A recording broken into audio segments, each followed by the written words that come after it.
আসসালামু আলাইকুম, স্বাগতম সবাইকে। আজকে আমাদের ভিডিও টপিক হচ্ছে মার্কডাউন। আমরা মার্কডাউন সম্পর্কে আজকে জানবো ইনশাল্লাহ। মার্কডাউন কি, এটা আসলে কি করে বা এটা দিয়ে কি করা হয়, কিভাবে কাজ করা হয়, সবকিছুই আমরা একটা ভিডিওতে জানবো ইনশাল্লাহ। তো আমরা যদি শুরুতে বলি যে মার্কডাউনটা আসলে কি, আমরা উম, যদি এখানে যাই যে হোয়াট ইজ মার্কডাউন, যে মার্কডাউন একটা লাইট ওয়েট একটা মার্কআপ ল্যাঙ্গুয়েজ, যেটা দিয়ে কি করা হয় যে প্লেন টেক্সট যে ডকুমেন্ট গুলো আছে এখানে আমরা কিছু ফরম্যাটিং এলিমেন্টস যুক্ত করতে পারি এই মার্কডাউনের মাধ্যমে। যেমন আমরা যদি গিটহাবে যাই, আমরা গিটহাবে প্রতিটা রিপোজিটরিতেই একটা রিডমি ফাইল দেখি, যে রিডমি ফাইলে ওই রিপোজিটরি সম্পর্কে পুরো একটা ডেসক্রিপশন থাকে ডট এমডি এক্সটেনশনে। মার্কডাউনের এক্সটেনশন হচ্ছে ডট এমডি। তো ওইখানে লেখা থাকে এবং লেখাগুলো কিছুটা ফরম্যাটিং আকারে থাকে। এটা মূলত মার্কডাউনের মাধ্যমে করা হয়। এর পরে আমরা বিভিন্ন প্রজেক্টের ডকুমেন্টেশন লেখার জন্য মার্কডাউন ইউজ করি। আবার কিছু কিছু সাইট, যেমন কিছু সাইট আছে স্ট্যাটিক সাইটগুলা, এগুলাতেও আমরা মার্কডাউনের ব্যবহার দেখি।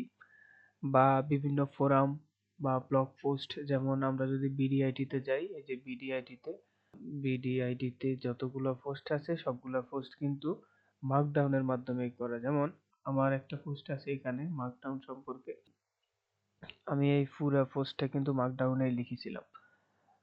তো এমন বিভিন্ন ফোরাম এবং ব্লগ পোস্টে এই মার্কডাউন ব্যবহার করা হয়। এছাড়াও কিছু নোট টেকিং সফটওয়্যার আছে, যেমন আমরা অবসিডিয়ানের নাম বলতে পারি বা নোশন, এরকম কিছু সফটওয়্যার যেগুলোতে মার্কডাউনের ব্যবহার হয়, মার্কডাউনের মাধ্যমে নোট নেওয়া যায়। যাই হোক, এখন আমরা জানবো যে মার্কডাউন আমরা আসলে কোথায় কোথায় লিখতে পারি বা কোথায় মার্কডাউন এডিট করতে পারি। তো মার্কডাউন এডিট করার জন্য বা লেখার জন্য প্রচুর সফটওয়্যার বা প্রচুর টেক্সট এডিটর বা প্ল্যাটফর্ম আছে। এর মধ্যে আমরা যদি আমাদের পরিচিত টেক্সট এডিটর ভিএস কোডে যাই, তাহলে ভিএস কোডে আমরা একটা এক্সটেনশন যদি ডাউনলোড করি, এই যে এটা মার্কডাউন অল ইন ওয়ান, তখন আমরা মার্কডাউন ডট এমডি ফাইলে যখন আমরা এক্সটেনশন দিয়ে সেভ করব কোনো ফাইল, তখন সেই ফাইলটা আমরা এই বাটনে ক্লিক করলে এখানে প্রিভিউ আকারে দেখতে পারবো। এরপরে আমরা এছাড়াও কিছু অনলাইন এডিটর আছে। তো অনলাইন এডিটর গুলা যেমন আমি একটার নাম বলতে পারি যে ডিলিঙ্গার ডট আইও, এটা খুব ভালো একটা অনলাইন এডিটর। এছাড়াও আপনারা স্টাক এডিট বা আরো কিছু অনলাইন এডিটর আছে, সেগুলো ট্রাই করতে পারেন। এছাড়াও আমরা যে গিটহাবের কথা বলেছিলাম, গিটহাবের যে ডট এমডি ফাইল, আমরা যদি একটা রিপোজিটরি ওপেন করি, তাহলে আমরা ডট এমডি ফাইলের মধ্যেও কিন্তু আমরা মার্কডাউন লিখতে পারবো এবং মার্কডাউন লিখে এটার প্রিভিউ দেখতে পারবো এখানে। এছাড়াও গিটল্যাব আছে বা নোশন আছে, এমন অনেকগুলো ওয়েবসাইটে আমরা মার্কডাউন লিখতে পারবো। এখন যদি আমরা মার্কডাউনের সিনট্যাক্স গুলাতে যাই, যে মার্কডাউন আসলে কিভাবে লেখা হয় বা এর স্ট্রাকচারটা কেমন, তাহলে আমরা মার্কডাউনের মূলত দুই ধরনের স্ট্রাকচার দেখতে পাই। একটা হচ্ছে বেসিক সিনট্যাক্স। যে বেসিক সিনট্যাক্স গুলা কি, বেসিক সিনট্যাক্স গুলা মূলত মার্কডাউনের বিল্ট ইন যে সিনট্যাক্স গুলা, যেগুলা প্রত্যেকটা মার্কডাউন এডিটরে সাপোর্ট করে, মৌলিক যে সিনট্যাক্স গুলো, এগুলো হচ্ছে মূলত বেসিক সিনট্যাক্স। আর কিছু সিনট্যাক্স আছে যেগুলো এক্সটেন্ডেড সিনট্যাক্স, যেগুলো মূলত আমাদের কাজের সুবিধার জন্য এক্সটেনশনের মাধ্যমে অ্যাড করা হয়েছে মার্কডাউনের সাথে। সেগুলোকে মূলত আমরা এক্সটেন্ডেড সিনট্যাক্স বলতে পারি। এই সিনট্যাক্স গুলো মূলত সব সফটওয়্যার বা সব এডিটরে সাপোর্ট করে না, কিছু কিছু এডিটরে সাপোর্ট করে বা কিছু কিছু এডিটরে সাপোর্ট করে না। তো আমরা কথা না বাড়িয়ে আমরা সরাসরি কোডে যাই, যে কোডে আমরা কোথায় লিখতে পারি। আমরা শুরু করি আসলে বিএস কোড দিয়ে, কিন্তু বিএস কোডে আসলে সবগুলো ফরম্যাট সাপোর্ট করে না। ওই যে বলছিলাম যে এক্সটেন্ডেড কিছু ফরম্যাট বা সিনট্যাক্স আছে, যে সিনট্যাক্স গুলা কোনো কোনো এডিটরে সাপোর্ট করে, আবার কোনো কোনো এডিটরে সাপোর্ট করে না। তো আমরা শুরুতে হেডিং দিয়ে শুরু করি, যে হেডিং আমরা কিভাবে লিখতে পারি। আমরা HTML এ যেমন দেখেছিলাম আমাদের 6টা হেডিং আছে, H1, H2, H3। H1 সবচেয়ে বড়, এরপরে H6 সবচেয়ে ছোট। ঠিক এমনভাবে আমাদের মার্কআপেও 6 লেভেলের হেডিং রয়েছে। আচ্ছা, আমি এখানে সুবিধার জন্য শুরুতেই আমি কমেন্ট করে আমার বিষয়গুলো লিখে রেখেছিলাম যে আমাদের প্রধান সিনট্যাক্স গুলা কি কি হবে। যাই হোক, আমরা বেসিক সিনট্যাক্স এর মধ্যে প্রথমে হেডিং যদি দেখি, আমরা একটা হ্যাশ দেব, এরপর একটা স্পেস দিতে হবে। স্পেস দিয়ে আমরা এখন যাই লিখবো সব আমাদের হেডিং 1 বা লেভেল 1 হেডিং হিসেবে শো করবে। এরপরে আমরা যদি দুটো হ্যাশ দেই তাহলে সেকেন্ড লেভেলে যাবে। এরপরে আছে 3টা দিলে, এভাবে আমরা 6 পর্যন্ত যেতে পারি। এটা হচ্ছে হেডিং। হেডিং এর লেখার নিয়ম, বা আমরা হেডিং আরেকভাবে লিখতে পারি। ওইটা হচ্ছে আমরা যদি হেডিং এর নিচে আরেকটা লাইন ব্রেক না করে যদি আমরা ইকুয়াল সাইন দেই, একটা দিই বা এর বেশি দিই, তাহলে এটাও কিন্তু হেডিং লেভেল 1 এর কাজ করে। বা আমাদের হেডিং এর নিচে যদি আমরা হাইফেন দিই একটা বা এর বেশি, তখন এটা হেডিং 2 এর কাজ করবে বা হেডিং লেভেল 2 এর কাজ করবে। এরপরে আমরা দেখতে পারি আমাদের প্যারাগ্রাফ। প্যারাগ্রাফের জন্য আসলে কোনো সিনট্যাক্স নাই। আমরা সাধারণত যে লেখাগুলো লিখি, দিস ইজ আ প্যারাগ্রাফ, এটাই মূলত একটা প্যারাগ্রাফ। আর আমরা চাইলে যদি লাইন ব্রেক করতে চাই তাহলে আমরা ডাবল স্পেস বা এটার মধ্যে আমরা বিয়ার ট্যাগ ইউজ করতে পারি, যে এরপর এটা লাইন ব্রেক হয়ে যাবে। এরপর যদি আমরা কিছু এমফেসিস বা লেখার কিছু ফরম্যাটে চাই, যে আমরা লেখাটাকে যদি বোল্ড করতে চাই, যে আমাদের আগের লেখাটা নিয়ে আসি, দিস ইজ আ প্যারাগ্রাফ। তো আমি যদি এই লেখাটাকে বোল্ড করতে চাই তাহলে আমরা শুরুতে 2টা স্টার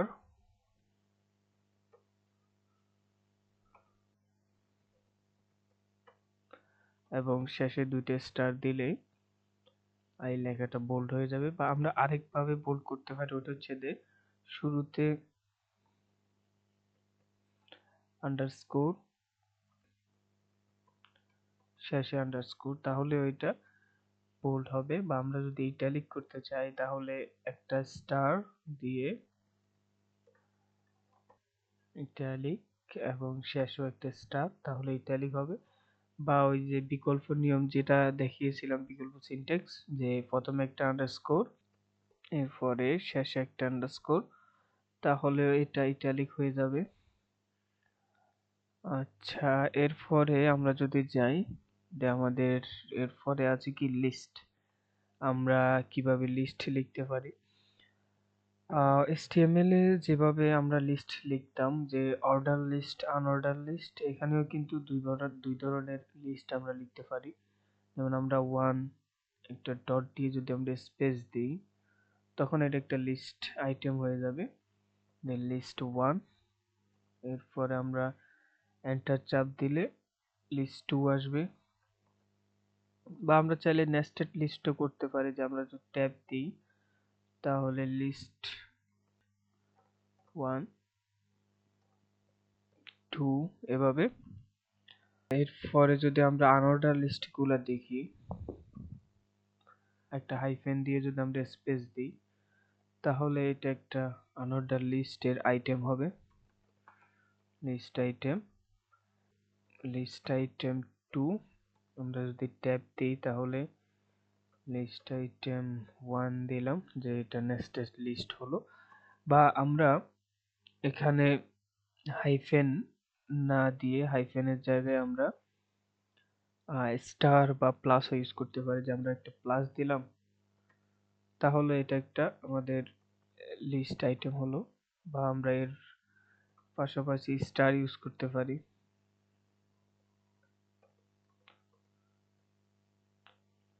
যে কোনো একটা ইউজ করলেই হবে। আচ্ছা যাক, এরপরে আমরা কোড ব্লকসে যাই। আমরা কিভাবে কোড লিখতে পারি? আমরা ব্যাকটিক যে সাইনটা আছে আমাদের, আমরা যদি এই সাইনটা আমরা 3টা সাইন ইউজ করি এবং এটা আবার ক্লোজ করি, তাহলে আমরা এখানে আমাদের কোড লিখতে পারবো। যে আমরা যদি এখন লিখি যে echo name suppose Tushar and age 23 and এটা ইকো করি যে আমাদের নেম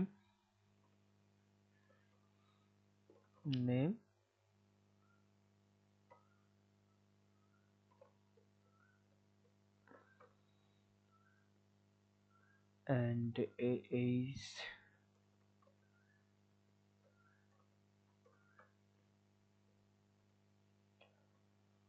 তখন এটা আসলে একটা কোডের কাজ করবে, কোডের মতো দেখাবে যেমন আউটপুটে দেখা যাচ্ছে। তবে এখানে আসলে কোনো সিনট্যাক্স হাইলাইট হচ্ছে না, যে আসলে এটা কোডের মতো মনে হচ্ছে না। তো এটার জন্য আমরা কি করতে পারি, আমরা এই যে প্রথম যে ওপেনিং ট্যাগটা দিয়েছিলাম ব্যাকটিকের পরে আমরা কোন ল্যাঙ্গুয়েজে আমরা এটা লিখেছি এই ল্যাঙ্গুয়েজটা আমরা ডিফাইন করে দিতে পারি। যে পিএইচপি তে লিখেছিলাম, আমরা যদি পিএইচপি লিখি তাহলে দেখেন যে পিএইচপির মতো করে কোডগুলো হাইলাইট হচ্ছে।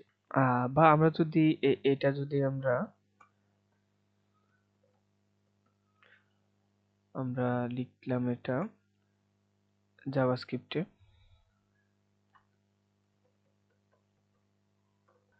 তখন আমরা এখানে যদি জাভাস্ক্রিপ্ট পুরোটাও লিখতে পারি, অথবা আমরা যদি শুধু জেএস লিখি তাহলেও যে জাভাস্ক্রিপ্টের মতোই হাইলাইট হচ্ছে।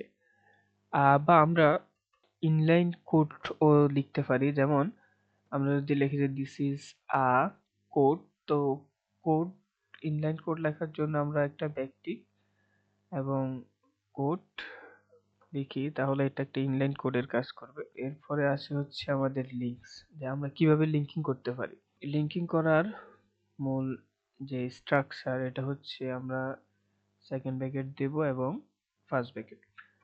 তো প্রথম যে ব্র্যাকেট এটার ভিতরে আমাদের কি থাকবে, লিঙ্কের যে টাইটেলটা ওই টাইটেলটা থাকবে। যেমন আমরা যদি এখানে লিখি যে বিডিআইটি, যে বিডিআইটি লিখলাম, বা আমরা এখানে লিখতে পারি যে গো টু বিডিআইটি, এবং এটার লিংক আমরা লিখতে পারি যে https bdit.community।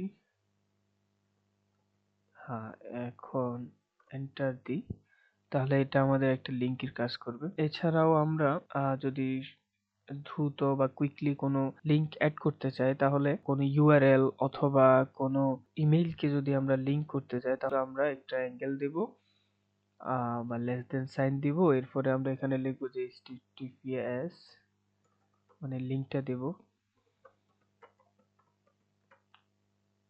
যে এটা লিংকে কাজ করলো। বা আমরা যদি এখন লিখি যে বিডিআইটি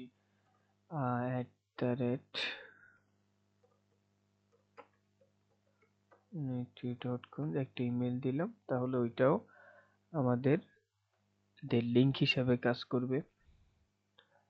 আচ্ছা, এরপরে যদি আমরা আসি আমাদের ইমেজে, যে আমরা ইমেজ কিভাবে লিঙ্কিং করব বা ইমেজ কিভাবে শো করব। ইমেজের স্ট্রাকচারটা বা ইমেজের যে সিনট্যাক্স এটা মূলত লিঙ্কের সিনট্যাক্সের মতো, যে আমরা প্রথমে থার্ড ব্র্যাকেটের মধ্যে আমরা অল্টার টেক্সটটা দিব। যেমন যে বিডি, আমরা যদি বিডিআইডির লগোটা দেখাতে চাই তাহলে বিডিআইডি লগো, এবং এর পরে আমাদের পাথ দিতে হবে। তো পাথ আমরা যদি বিডিআইডি তে যাই এবং আমাদের লগোটা যদি ওপেন ইন নিউ ট্যাব করি, যে এটা আমরা যদি লিঙ্কটা নিয়ে আসি এখানে পেস্ট করি, এটা এখানে শো করার কথা কিন্তু হচ্ছে না। আচ্ছা, আমরা এই কাজটা এখানে করি, আমরা যে অনলাইন এডিটরটা দেখেছিলাম ওইটাতে করি। সরি, এখানে একটা ভুল হয়েছে আমার, যে এখানে আমরা ওই যে এক্সক্লেমেশন যে সাইনটা ওইটা ইউজ করিনি। এবার ঠিক আছে, এবার ঠিক আছে। আচ্ছা যাক, এরপরে আমরা চাইলে এখানে আমরা ইমেজের টাইটেল দিতে পারবো। টাইটেল বলতে আমরা যখন এটাকে হোভার করব তখন এখানে ইমেজের যে একটা টাইটেল এটা শো করবে। তো এটার জন্য আমরা কি করতে পারি, এটার জন্য আমরা এই যে এখানে আমরা একটা কোটেশন মার্কের ভিতরে যে এটা লিখে দিতে পারি যে বিডিআইটি লগো। তো দেখেন উপরেরটাতে আমাদের কিছুই শো করছে না, কিন্তু আমরা যখন এটাতে হোভার করব তখন আমাদের টাইটেলটা শো করতেছে। আচ্ছা যাক, আশা করি বুঝাতে পেরেছি। এরপরে আমরা যদি চাই আমাদের আরেকটা এর পরের টপিক হচ্ছে ব্লক কোটস, অর্থাৎ আমরা কিভাবে কোটস গুলা উল্লেখ করতে পারি এখানে। তো কোটস উল্লেখ করার জন্য আমরা মূলত অ্যাঙ্গেল সাইন বা গ্রেটার দেন সাইনটা ইউজ করব, যে এখানে আমরা দিস ইজ, এরপরে যদি আমরা মানে কোটেশনটা আরো বড় করতে চাই তাহলে আমরা আহ, এভাবে এটা বড় করব।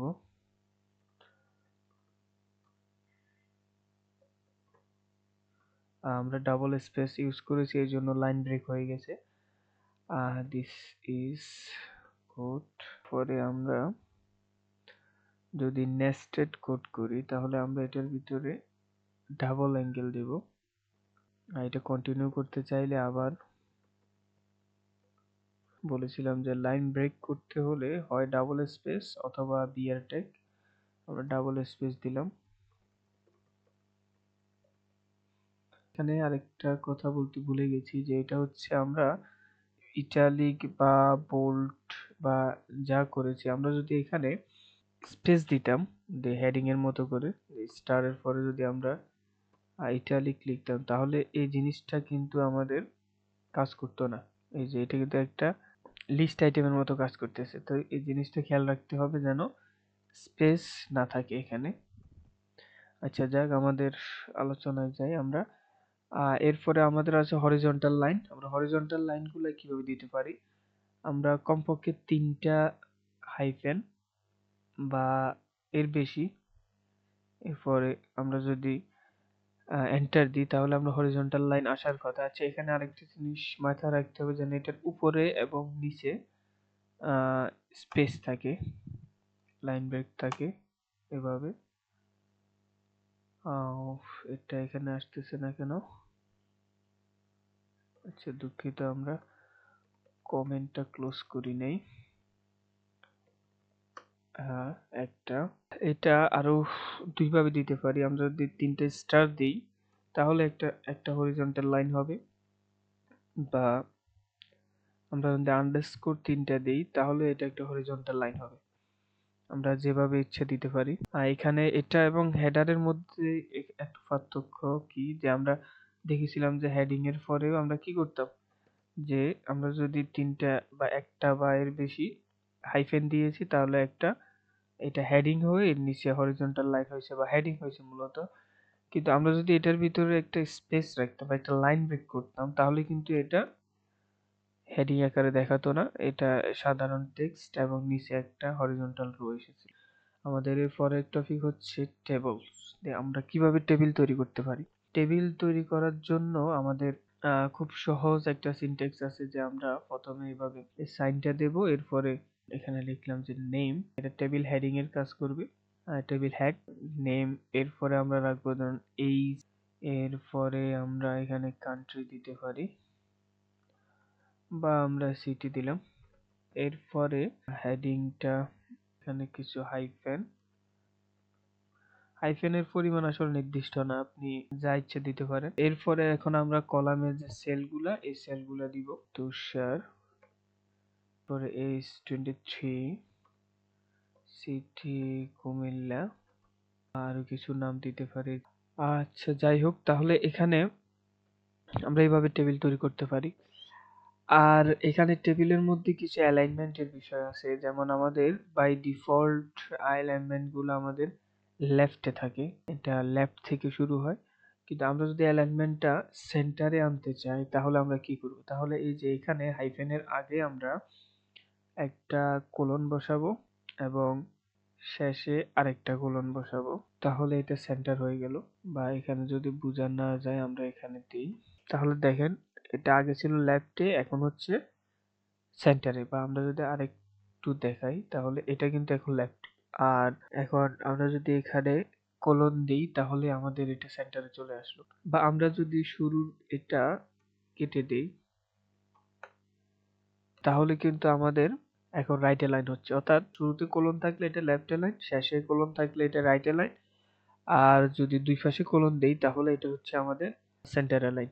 এরপরে আমরা আর কিছু সিনট্যাক্স রয়েছে, যেমন স্ট্রাইক থ্রো। আমরা স্ট্রাইক থ্রো অর্থাৎ ডিলেটেড টেক্সটের মতো কিভাবে দেখাতে পারি, যেমন আমরা যদি দেখাই যে দিস, এটার জন্য আমরা শুরুতে এবং শেষে সাইনটা যে দিস ইজ ডিলেটেড টেক্সট এভাবে দেই তাহলে এটা ডিলেটেড টেক্সটের মতো দেখাবে। এরপরে আমাদের আরেকটা বিষয় আছে, এটা হচ্ছে হাইলাইটস। হাইলাইটস আমরা কিভাবে করতে পারি, এটা হচ্ছে আমরা যদি শুরুতে দুইটা ইকুয়াল সাইন শেষে দুইটা ইকুয়াল সাইন দিই তাহলে এটা হাইলাইট হবে। কিন্তু ওই যে বলেছিলাম এক্সটেন্ডেড সিনট্যাক্স গুলা কিছু এডিটরে সাপোর্ট করে আবার কিছু এডিটরে সাপোর্ট করে না। যেমন আমরা এই লেখাটা যদি এখন আমাদের ওই যে অনলাইন এডিটরটাতে দেখাই তাহলে দেখেন এটা কিন্তু হাইলাইট হচ্ছে, এই যে। কিন্তু আমাদের ভিএস কোড এটা সাপোর্ট করে নাই। এরপরে আমরা আমাদের আরো কিছু বিষয় আছে, সুপারস্ক্রিপ্ট এবং সাবস্ক্রিপ্ট। এটা আমরা কিভাবে লিখবো, যে সুপারস্ক্রিপ্ট অর্থাৎ স্কোয়ার আকারে যেগুলো থাকে পাওয়ার আকারে ওইগুলা, যেমন আমরা যদি এখানে লিখি যে এ প্লাস বি বা হোল স্কোয়ার, তখন আমরা এখানে এর সাইনটার মধ্যে 2, আবার ওই সাইনটা অর্থাৎ এই সাইনের ভিতরে যেটা থাকবে এটাই আমাদের পাওয়ার আকারে বা উপরে দেখাবে। আবার আমি যদি নিচে দেখাতে চাই তাহলে আমরা এই সাইনটা দিয়ে এভাবে দিতে পারি, তাহলে এটা এভাবে দেখাবে নিচে বা সাবস্ক্রিপ্ট আকারে দেখাবে। আচ্ছা, যাই হোক, আমাদের আর কি টপিক আছে, আমাদের এরপরে আছে চেকলিস্ট। চেকলিস্ট আমরা কিভাবে দিতে পারি, চেকলিস্ট দেওয়ার জন্য প্রথমে আনচেক যেগুলো এগুলো আমরা এভাবে থার্ড ব্র্যাকেটের মধ্যে একটা স্পেস দিয়ে আমরা এখানে লিখতে পারি যে আইটেমগুলোর নাম, আর যেটা চেক ওইটা আমরা একটা এক্স দিয়ে লিখতে পারি, এভাবে এভাবে দেখাবে। এই পর্যন্ত আমরা যেগুলা শিখেছি এগুলা আমাদের মার্কডাউনে লেখার জন্য বা ডকুমেন্টেশন বা রিডমি ফাইল লেখার জন্য এনাফ। এরপরও যদি আপনারা আরো বেশি শিখতে চান তাহলে আপনারা এই যে মার্কডাউন গাইডের মধ্যে যেতে পারেন। মার্কডাউন গাইডের এক্সটেন্ডেড সিনট্যাক্স যেগুলা, যেমন এগুলার মধ্যে আরো কিছু সিনট্যাক্স আছে, যেমন ফুটনোটস আছে, যে আমরা লেখার মধ্যে বিশেষ করে ডকুমেন্টেশনে কিছু রিসার্চ ডকুমেন্টেশন যেগুলো এগুলাতে কিছু ফুটনোট দেওয়া থাকে, ওই ফুটনোট গুলো কিভাবে দিতে পারি, বা আমাদের হেডিং এর মধ্যে আইডি দেওয়া যায়, ওই আইডি গুলো আমরা কিভাবে দিতে পারি, ডেফিনিশন লিস্ট আছে, বা আমাদের ইমোজি ইউজ করা যায়। এরপরে অটোমেটিক ইউআরএল লিঙ্কিং করা যায় বা এটাকে ডিসেবল করা যায়। এই কয়েকটা আপনারা এখান থেকে দেখতে পারেন। আর তাছাড়া ওই যে আমি বলেছিলাম বিডিআইটি তে একটা লেখা আছে আমার, আপনারা চাইলে এটা পড়তে পারেন, আমি ডিসক্রিপশনে লিংকটা দিয়ে দিব। আজকের মার্কডাউন নিয়ে আলোচনা এটা আজকে এখানেই শেষ। আশা করি আমি বোঝাতে পেরেছি। ধন্যবাদ সবাইকে।